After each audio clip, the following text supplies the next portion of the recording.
ఒక వ్యక్తి తన కొడుకు సహాయంతో ఒక కోడిగుడ్డును దొంగలిస్తాడు. ఆ క్రమంలో పొరపాటున ఒక సింహాన్ని నిద్రలేపుతారు. ఏనుగు సహాయంతో ఆ ప్రమాదం నుండి త్రుటిలో తప్పించుకుంటారు. ఆ గుడ్డు పగిలిపోయినా వారు దానిని ఆహారంగా తీసుకుంటారు. చివరికి తండ్రికి కేవలం ఒక్క చుక్క మాత్రమే మిగిలిన తన కుటుంబం ఆకలి తీరినందుకు అతను చాలా సంతోషిస్తాడు. ఆ కుటుంబం చీకటంటే చాలా భయపడుతుంది. ఆ రాత్రి వారి కుమార్తె ఒక వింత వెలుగును చూసి బయటకు వెళ్తుంది.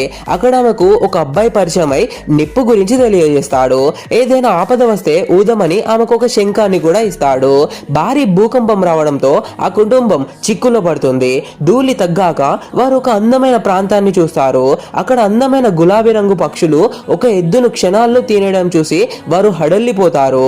ఆ అమ్మాయి శంఖం ఊదగానే ఆ అబ్బాయి వచ్చి నిప్పు రాజేసి వారిని కాపాడతారు. ఈ కథ నుండి మనం నేర్చుకోవాల్సిన ముఖ్యమైన విషయం ఏంటంటే, చీకటి అంటే భయపడి వారి గుహలైనా ఉండాలనుకున్నారు, కానీ బయట ప్రపంచంలోనే వారికి పరిష్కారం దొరికింది. మీ కంఫర్ట్ జోన్ నుండి బయటకు వస్తేనే ఎదుగుదల ఉంటుంది.